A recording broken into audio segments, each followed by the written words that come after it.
Pada keris Mundarang ini contohnya. Filosofi keris Mundarang ini mengajarkan pemiliknya untuk menjadi kesatria, seorang yang mampu memperjuangkan cita-cita, harapan impian, dan juga keinginan dengan bekerja keras.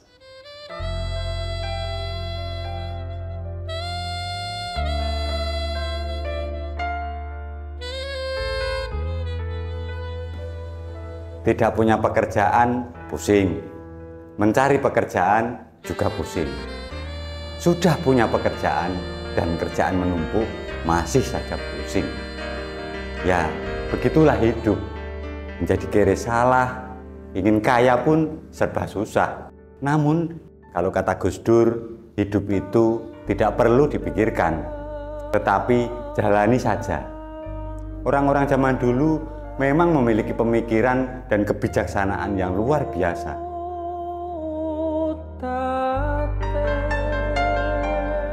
Pemikiran dan kebijaksanaan itu dicapai tentu melalui perenungan dan perjalanan hidup yang panjang. Sebuah proses yang tidak mudah tentunya. Namun dipenuhi dengan air mata, keringat, dan juga darah.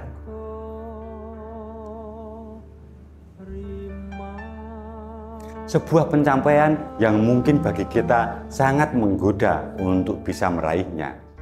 Namun enggan sekali untuk mengalami proses perjuangannya.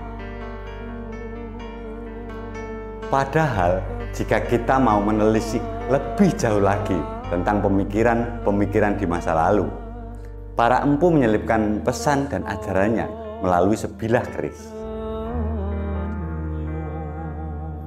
Pada keris Mundarang ini contohnya.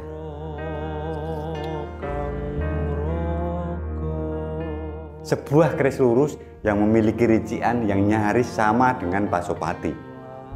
Sebab Mundarang juga memiliki kembang kacang yang pogok, yang membedakan dua suguhan yang ada di Pasopati. Sedangkan Mundarang tidak memilikinya. Mundarang biasa juga disebut mendarang. Bahkan dalam serat Centini justru ditulis dengan menjarang.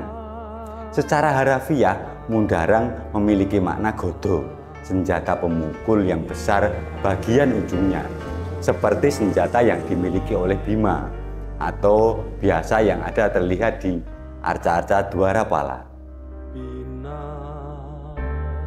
Filosofi keris Mundarang ini mengajarkan pemiliknya untuk menjadi kesatria, seorang yang mampu memperjuangkan cita-cita, harapan impian, dan juga keinginan dengan bekerja keras. Pemiliknya diajarkan untuk tidak tergoda dengan pencapaian-pencapaian instan. Pusaka Mundarang ini memang kurang populer di kalangan pecinta keris, sebab penggemar Tosan Aji lebih melirik Pasopati yang memiliki dua suguhan. Namun Mundarang ini diciptakan untuk membawa pesan dan ruh perjuangan para leluhur kita di masa lalu, sehingga sudah selayaknya untuk didudukkan setara dengan keris Pasopati. Belum lagi kalau kita melihat garap tempa dan material yang begitu mapan dan wangun. Pamor yang menancap begitu pandes dan membentuk pola pamor Tejo Kinurung. Tejo artinya cahaya dan Kinurung artinya dikurung atau terkurung. Jadi arti Tejo Kinurung adalah cahaya yang terkurung atau terlindungi.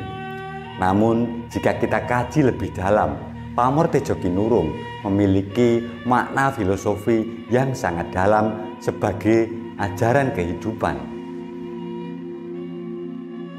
Pada dasarnya, setiap manusia memiliki nurani, yaitu tejo atau nur atau cahaya hati yang bisa menuntunnya menapaki sebuah jalan kehidupan dan jalan kebenaran. Nurani atau cahaya ini harus senantiasa dijaga atau dilindungi agar tidak padam, agar manusia tidak tersesat di jalan kegelapan.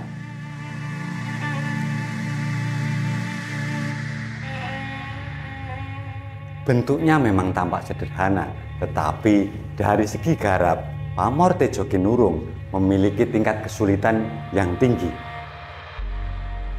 Karena untuk mempertahankan garis bingkai dengan spasi dan jarak yang sama pada sisi tepi bilah tanpa terputus yang dipadukan dengan garis tengah dengan tegak lurus tanpa terputus tidaklah mudah.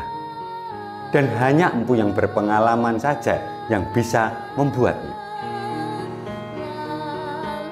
Pamor Tejo Kinurung termasuk jenis pamor rekan yang memiliki tingkat kesulitan yang tinggi dalam pembuatannya. Jika kita lihat dari ciri garap, material, juga penempaan keris ini. Keris ini bertangguh Tuban sebuah wilayah pada era kerajaan Majapahit yang menjadi pelabuhan terbesar serta pusat perdagangan antar kerajaan di masa lalu.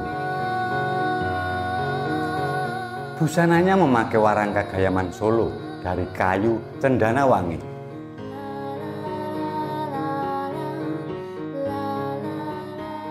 Memakai pendok brewah kemalo merah.